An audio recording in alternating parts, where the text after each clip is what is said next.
Loire Sentinelle présente Habiter au bord des ondes.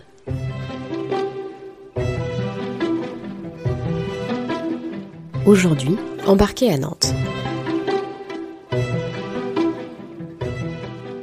La grande remontée, c'est à la base des bateliers et des batelières, ou mariniers-marinières, qui, pour se rendre au Festival d'Orléans, se sont dit on arrête de gruter les bateaux, ça n'a aucun sens, enfin, on va à un Festival d'Orléans, on y va par la Loire. Il y avait aussi une volonté militante, un peu de faire connaître la Loire, de dire mais voilà, il y a un truc à sauver, c'est quand même un endroit magnifique avec tout un écosystème important, mais qui est un peu sur le fil du rasoir. Il y a 2 ans, c'était vraiment, on parlait du mur qui est le mur de la centrale nucléaire de Saint-Laurent.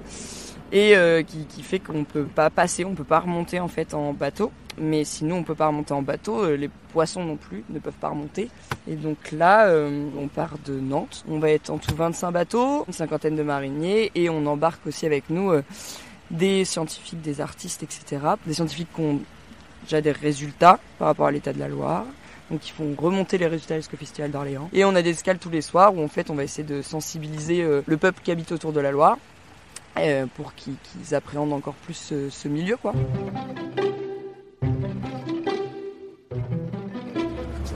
On est à Nantes. Là, la Loire, je la trouve, elle ressemble vraiment pas du tout à celle dont j'ai l'habitude, et du coup, c'est un peu déstabilisant, et en même temps, c'est cool de voir son évolution, et c'est un peu comme si on la voyait grandir comme un enfant qui devient adulte, un peu, quoi. C'est un peu...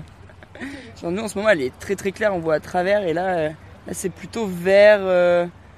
Ouais, vert cacadois. Enfin, c'est vaseux, quoi. Je prends pas ma vaisselle dedans, je me baignerai pas non plus dedans, là. Tout de suite. Enfin, mais c'est fou de se dire que du coup, c'est vraiment la rencontre là entre l'eau de mer et l'eau de l'amont, en fait, qui est en train de se jeter. Et un peu la confrontation entre les deux. Là, la Loire, je trouve qu'on l'entend pas. Enfin, je l'ai trouvée au niveau sonore pas présente. Je pense que c'est parce qu'on la surplombe et du coup, on est envahi par tout ce qui est... tous les sons extérieurs à la Loire, et que du coup on l'entend plus parce que c'est forcément qu'elle fait du bruit, je pense.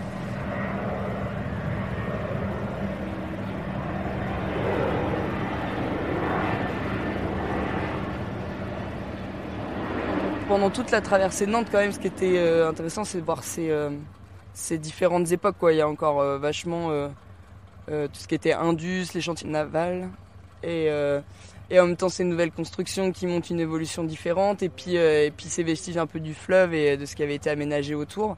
Donc du coup, ça fait un peu une évolution au fil du temps.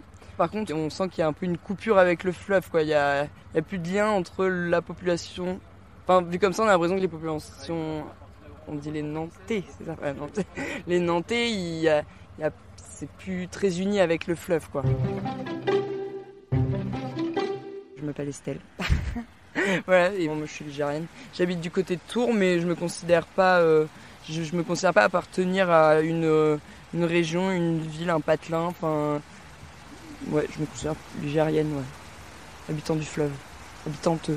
Je suis tout le temps à la regarder, à l'appréhender, à être dessus. Enfin, elle me manque facilement si je la vois pas.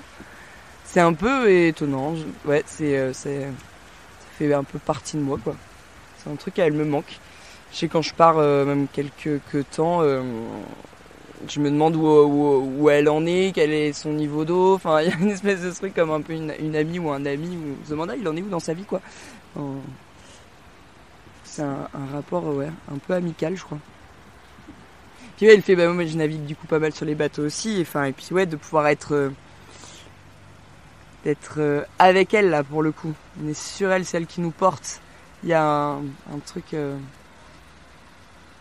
vachement agréable.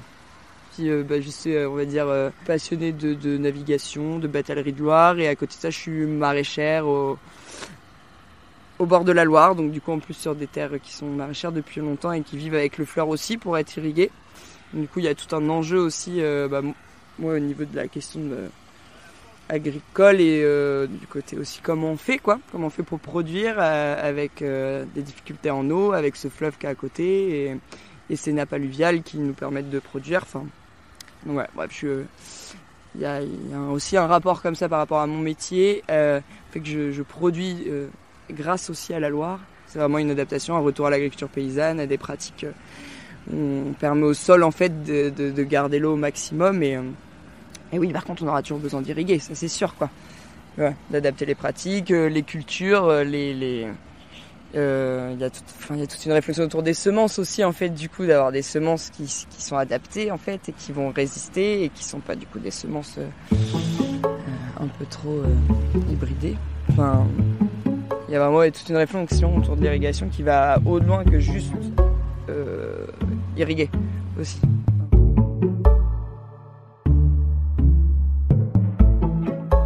Habiter au bord des ondes, une série réalisée par Laure Bourru et Sébastien Rochard pour le collectif Loire Sentinelle à bord de la Grande Remontée.